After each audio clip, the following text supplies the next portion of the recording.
Ed, what is it? What? Pull down those shades, quick!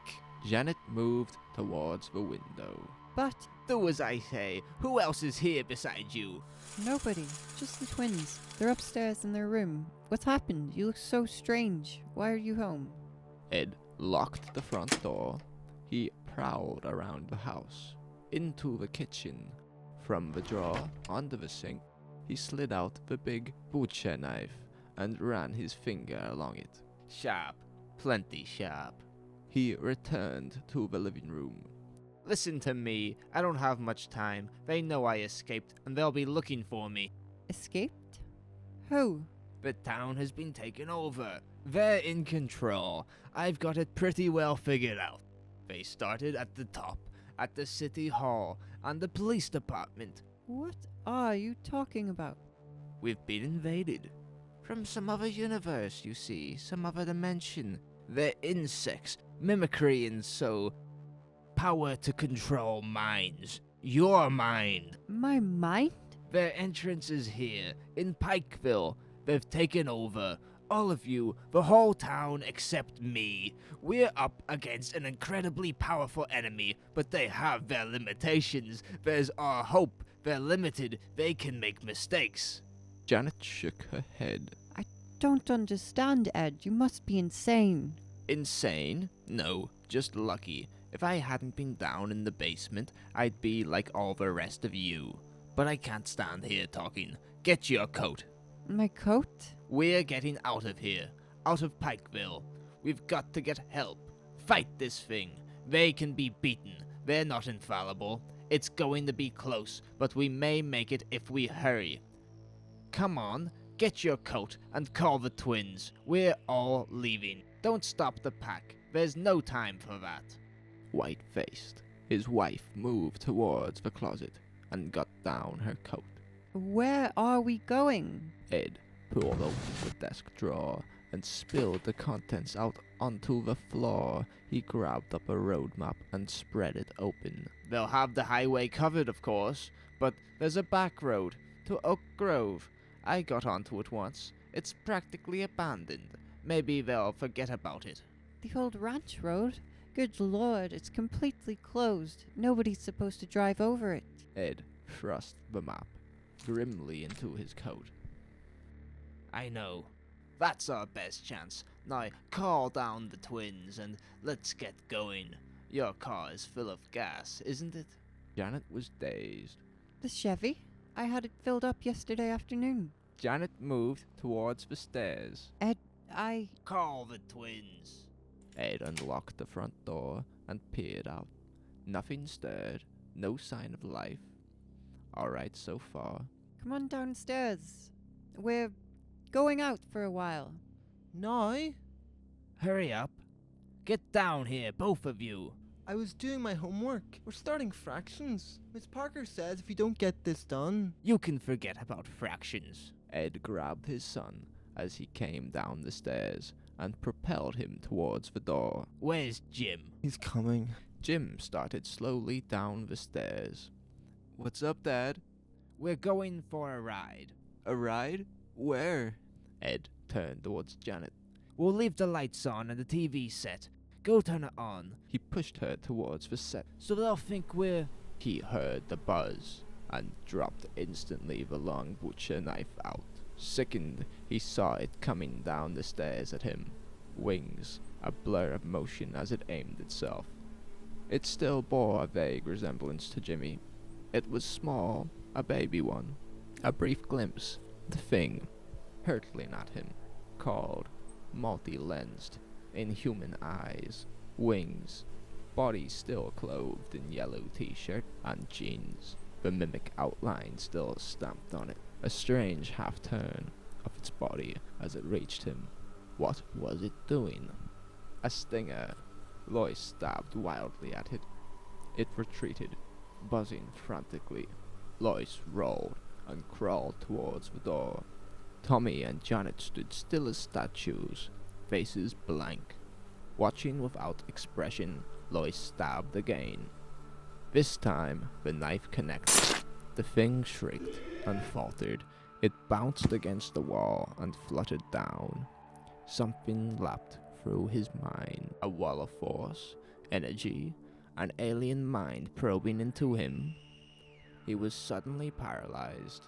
The mind entered his own, touched against him briefly, shockingly, an utterly alien presence settling over him, and then it flickered out as the thing collapsed in a broken heap on the rug. It was dead. He turned it over with his foot. It was an insect, a fly of some kind. Yellow t-shirt, jeans. His son, Jimmy. He closed his mind tight. It was too late to think about that. Savagely, he scooped up his knife and headed towards the door. Janet and Tommy stood stone still, neither of them moving. The car was out. He'd never get through. They'd be waiting for him. It was 10 miles on foot. 10 long miles over rough ground, gullies and open fields, and hills of uncut forest.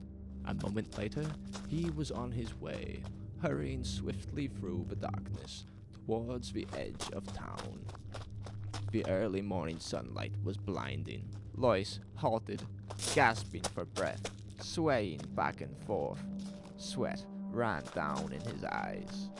His clothing was torn, shredded by the brush and thorns through which he had crawled. 10 miles on his hands and knees, crawling, creeping through the night. His shoes were mud-caked.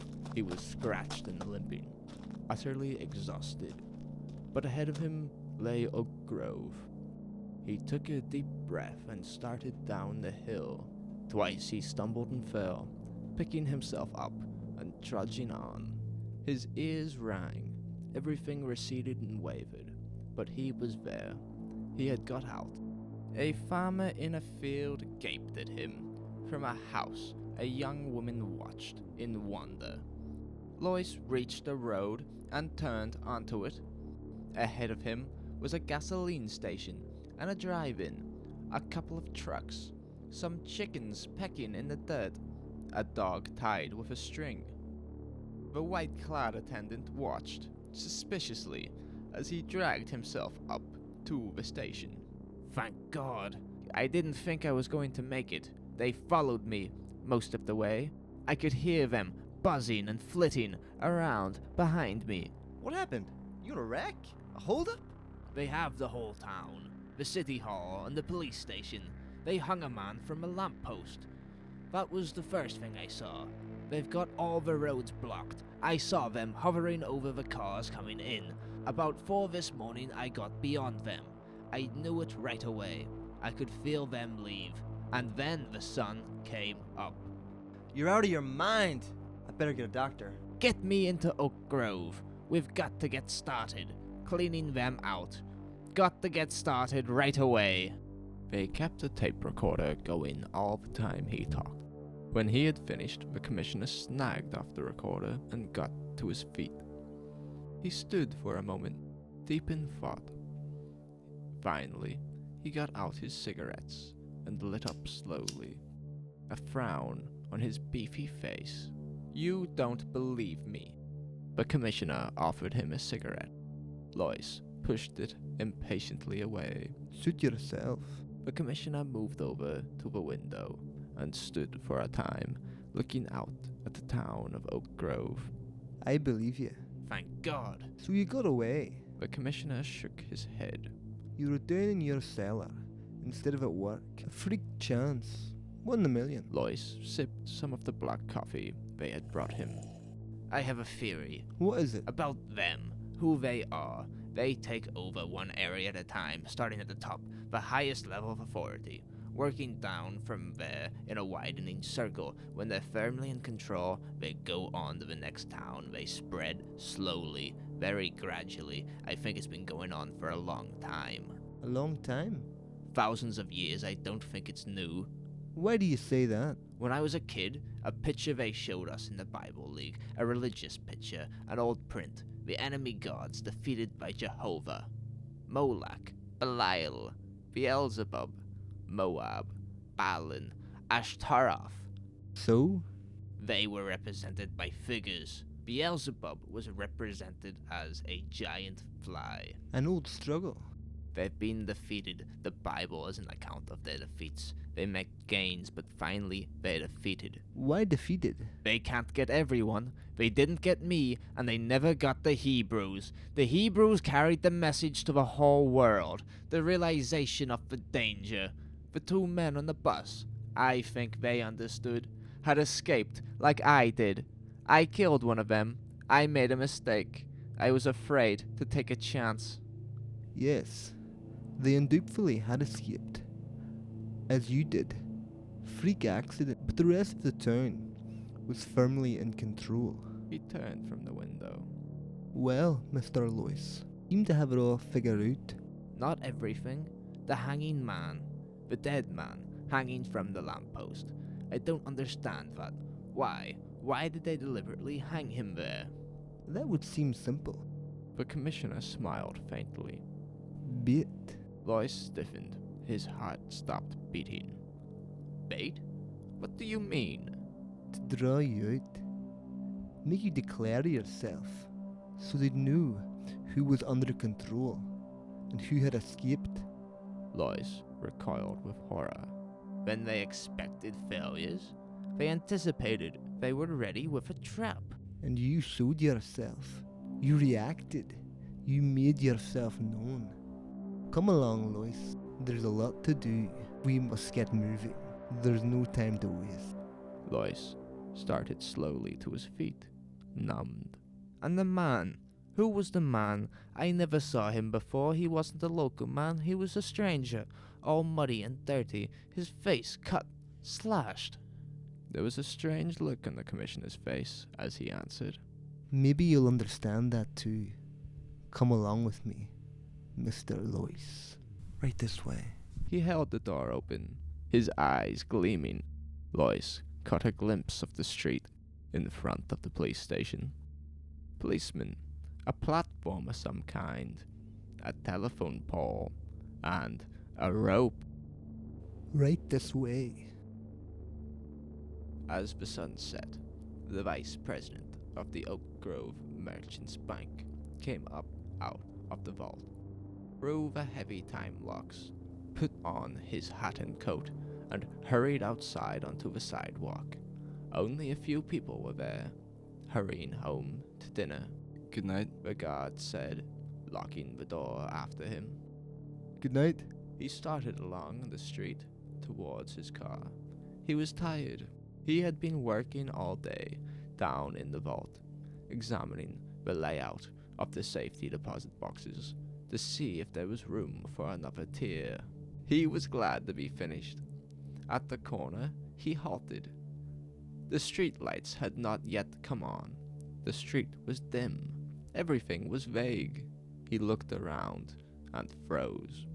From the telephone pole in front of the police station, something large and shapeless hung.